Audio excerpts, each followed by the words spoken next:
In Celtic mythology, the otherworld is the realm of the dead and the home of the deities and other powerful spirits. The intrusion of the otherworld into this one is signaled by the appearance of divine beings or unusual animals, or other phenomena such as sudden changes in the weather. Sometimes an otherworldly woman will present an apple or an apple branch, or a ball of thread to follow as it unwinds. Beliefs of the ancient Gauls. In Lucan's account of the druidical doctrine of metempsychosis, the otherworld is referred to as Orbisalius.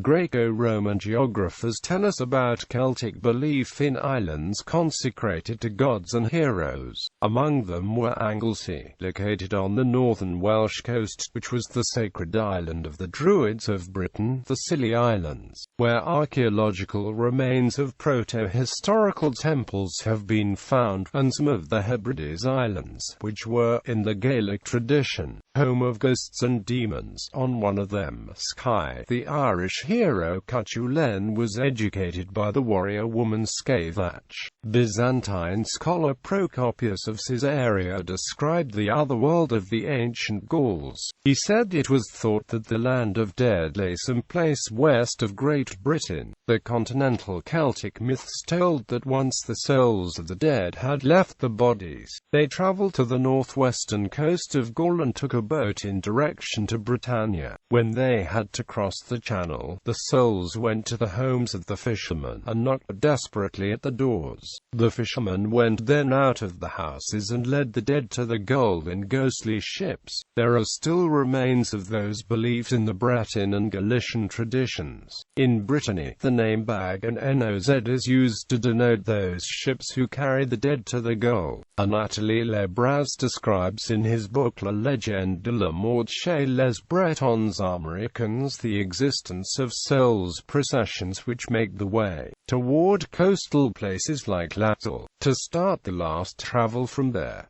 Irish mythology. The otherworld has been described in Irish poetry and tales as being a land of paradise, happiness, and summer. It is often described as a series of islands where the various deities and ancestors live. Many mythological heroes, such as Cuchulainn and Bran in the Voyage of Bran, journeyed to otherworld realms. The Irish believed in an otherworld, which they described sometimes as underground, such as in the Sidhe Mounds, and sometimes located on islands in the Western Sea. The otherworld was variously called Tir Nar Mbeo, Magmel, and Tir Nar Nog, among other names. It was believed to be a country where there was no sickness, old age, or death, where happiness lasted forever, and 100 years was as one day. It was probably similar to the Elysium of the Greek mythology, and both may have a shared origin in ancient Proto-Indo-European religion. In Irish Imrama tales, a beautiful young woman often approaches the hero and sings to him of this happy land. Sometimes she offers him an apple, or the promise of her love in exchange for his assistance in battle. He follows her, and they journey over the sea together and are seen no more. Their journey may take place in a boat of glass, in a chariot, or on horseback. Sometimes the hero returns after what he believes is a short time, only to find that all his companions are dead and he has actually been away for hundreds of years. Sometimes the hero sets out on a quest, and a magic mist descends upon him. He may find himself before an unusual palace and enter to find a warrior or a beautiful woman who makes him welcome. The woman may be the goddess Fand, the warrior may be Minanan Makelayaraluf, and after strange adventures the hero may return successfully. However, even in cases where the mortal manages to return to his own time and place, he is forever changed by his contact with the other world. Sidhe, the Dwellings of Fairies. The Irish tradition tells that the fairies are descendants of the Tuatha-De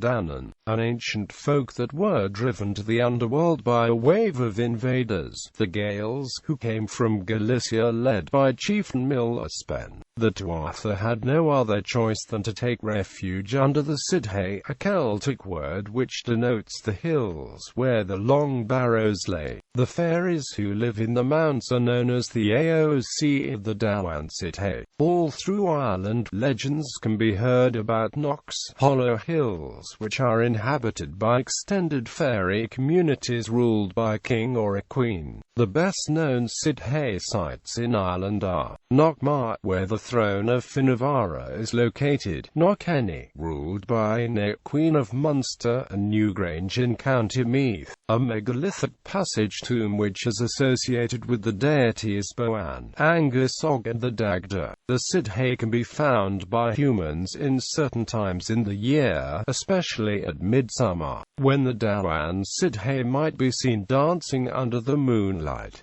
In Brittany and in Asturias, similar myths are kept. In the Asturian mythology, there are many stories which describe human encounters with Zanas, fairies which are dancing around a chief fairy. The Zana Mega, or the Queen of Fairies, known as Sarsius in Galicia, the Castro of Altamara, is said to hide an enormous underground realm which is ruled by a royal couple, and whose entrance is found someplace on the hill.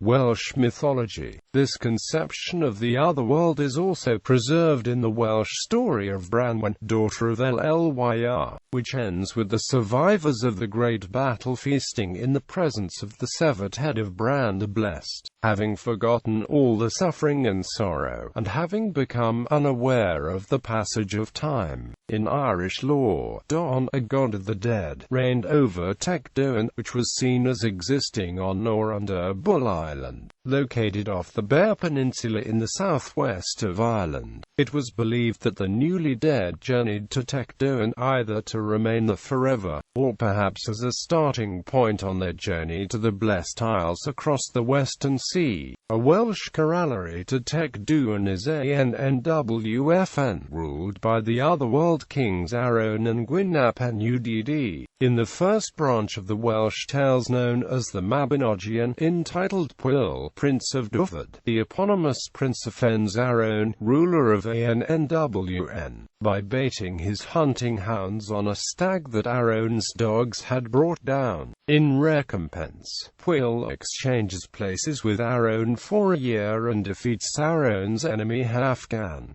Meanwhile, Arwen rules Dyfed. During this year, Pwyll does not sleep with Arwen's wife, earning himself gratitude from Arwen. On his return, Pwyll becomes known by the title Pen Annwn, head of Annwn.